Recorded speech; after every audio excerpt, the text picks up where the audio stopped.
अस्सलामुअलैकुम dear students, welcome to online class 10 की chemistry में आज हम यूनिट 10 का topic Bronsted and Lowry concept of acid and bases and conjugate acid and bases के बारे में पढ़ेंगे।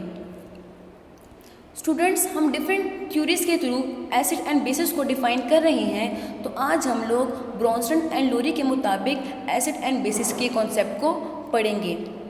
ब्रोंस्टन एंड लोरी जो है वो दो अलग अलग साइंटिस्ट थे, यानी कि अगर हम ब्रोंस्टन को देखें तो ब्रोंस्टन का पूरा नाम जोहानस ब्रोंस्टन था, जो कि एक डेनमार्क के केमिस्ट थे। इनको J.N. ब्रोंस्टन भी बोला जाता है। इसी तरह लोरी जो है इनका पूरा नाम थॉमस लोरी था, इनको T.M. लोरी भी बोला जाता है, जो कि एक इंग्लिश केमिस्ट थे। तो ब्रोंस्टन एंड लोरी ने इंडिपेंडेंटली 1923 में हमें एसिड एंड बेसिस का कॉन्सेप्ट दिया। According to Bronston and Lowry concept, acid is a chemical substance that is a molecule or ion that is a proton donor। यानी कि ब्रॉन्स्टन एंड लोरी के मुताबिक वो केमिकल जो कि प्रोटॉन डोनेट करेगा वो क्या कहलाएगा, वो एसिड कहलाएगा। अब प्रोटॉन क्या चीज़ है? हमारे पास एक हाइड्रोजन एटम है जो कि मिलकर बना है एक प्रोटॉन एक इलेक्ट्रॉन से। आपको पता है कि जब कोई स्पीशी इलेक्ट्रॉन डोनेट करती है तो वो क्या बन जाती है, वो पॉजिटिवली चार्ज स्पीशी बन जाती है। सिमिलरली जब ये हाइड्रोजन एटम अपना इलेक्ट्रॉन डोनेट कर लेगा तो ये हमारे पास H+ आयन रह जाएगा, यानी कि पहले इसके पास एक इलेक्ट्रॉन और एक प्रोटॉन था। इलेक्ट्रॉन डोनेट करने के बाद इसके पास एक प्रोटॉन रह गया, तो इस H+ आयन को, हाइड्रोजन आयन को हम लोग प्रोटॉन भी बोल सकते हैं। तो अकॉर्डिंग टू ब्रोंस्टन एंड लोरी, जब कोई स्पीशी H+ आयन डोनेट करेगी उसको हम बोलेंगे एसिड। फॉर एग्जाम्पल हमारे पास एग्जाम्पल है HCl और NH3 की। जब HCl और NH3 आपस में रिएक्शन करते हैं तो HCl क्या करता है, अपना प्रोटॉन डोनेट कर देता है NH3 को। तो जो स्पीशी प्रोटॉन डोनेट करती है वो खुद क्या रह जाती है, वो खुद नेगेटिव आयन बन जाती है, जबकि जो स्पीशी प्रोटॉन एक्सेप्ट करती है वो पॉजिटिवली चार्ज स्पीशी बन जाती है। यानी कि HCl है, जब ये अपना प्रोटॉन डोनेट करेगी तो ये Cl- आयन रह जाएगा, और जो NH3 है जब ये प्रोटॉन एक्सेप्ट करेगी तो NH4+ आयन बन जाएंगे। तो यहाँ पे HCl प्रोटॉन डोनेट कर रहा है तो ये क्या है, ये एक एसिड है।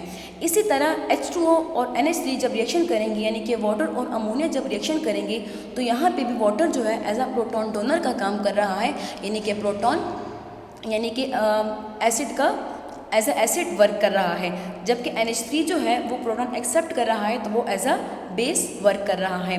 ब्रोंस्टन एंड लोरी कॉन्सेप्ट का एक बेनिफिट ये है कि ये हमें NH3 की बेसिडिटी के बारे में बताता है, जबकि आर्हीनियस कॉन्सेप्ट हमें NH3 की बेसिडिटी के बारे में कुछ नहीं बताता। अब हम देखते हैं कि ब्रोंस्टन एंड लोरी के मुताबिक बेस क्या है। According to Bronsted and Lowry concept, a base is a chemical substance that is a proton acceptor. यानी कि जो स्पीशी प्रोटॉन एक्सेप्ट करेगी वो क्या कहलाएगी, वो हमारे पास बेस कहलाएगी। जैसे कि HCl और NH3 है, यहाँ पे NH3 क्या करता है, HCl से प्रोटॉन एक्सेप्ट कर लेता है, यानी कि यहाँ पे NH3 as a proton acceptor work कर रहा है, तो हम कहेंगे NH3 इज़ अ बेस। अगर हम यहाँ पे वाटर को देखें तो यहाँ पे वाटर HCl से प्रोटॉन एक्सेप्ट कर रहा है, यानी कि यहाँ पे वाटर जो है एज अ प्रोटॉन एक्सेप्टर का काम कर रहा है। प्रीवियस एग्जांपल में वाटर जो है एज अ प्रोटॉन डोनर का वर्क कर रहा था, और यहाँ पे वाटर जो है एज अ प्रोटॉन एक्सेप्टर यानी कि एज अ बेस वर्क कर रहा है। तो ऐसे सब्सटेंसेस जो कि as a proton acceptor and as a proton donor यानी कि एसिड का भी काम करे और बेस का भी काम करे, उनको बोला जाता है एम्फोटेरिक सब्सटेंसेस। तो ये था हमारे पास Bronsted and Lowry concept of acid and bases. Bronsted and Lowry concept of acid and bases के मुताबिक एसिड जो होंगे प्रोटॉन डोनर यानी कि H+ आयन डोनेट करेंगे, जबकि base proton acceptor H+ ion accept करेंगे।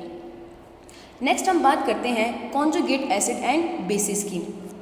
कॉन्जुगेट एसिड एंड बेसिस को हम लोग ब्रोंस्टन एंड लोरी के कॉन्सेप्ट के थ्रू एक्सप्लेन करेंगे। कॉन्जुगेट बेस की डिफिनेशन देखते हैं। When an acid gives proton it becomes a negatively charge species which can accept a proton and act as a base and is called conjugate base। यानी कि जब कोई species proton donate कर ले तो वो हमारे पास बन जाती है नेगेटिवली चार्ज स्पीशी। ये नेगेटिवली चार्ज स्पीशीज क्या करती है, प्रोटॉन एक्सेप्ट कर सकती है, और जो प्रोटॉन एक्सेप्ट करते हैं वो क्या कहलाते हैं, वो बेस कहलाते हैं।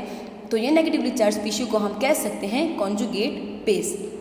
यानी कि जो HCl है जब ये अपना प्रोटॉन डोनेट कर लेगा NH3 को तो ये खुद बन जाएगा Cl माइनस आयन। ये Cl माइनस आयन अब प्रोटॉन एक्सेप्ट कर सकता है, यानी कि यहाँ पे एज अ प्रोटॉन डोनर का काम कर रहा है, तो यहाँ पे ये एज अ प्रोटॉन एक्सेप्टर का काम करेगा, तो इसको हम बोलेंगे conjugate base of that acid. Clear है। अब हम बात करते हैं कॉन्जुगेट एसिड की। When a base accept a proton, it become a positively charged species which can donate proton and act as a acid and is called conjugate acid। यानी कि जब कोई बेस यानी कि NH3 जब ये प्रोटॉन एक्सेप्ट करेगा तो ये बन जाएगा पॉजिटिवली चार्ज स्पीशीज। अब ये पॉजिटिवली चार्ज स्पीशीज क्या कर सकता है, एज अ प्रोटॉन डोनर का काम कर सकता है, और जो प्रोटॉन डोनेट करते हैं उनको हम एसिड बोलते हैं। तो यहाँ पे NH3 जो है ये एज अ बेस वर्क कर रहा है, जबकि प्रोडक्ट में NH4 plus as a acid काम कर रहा है।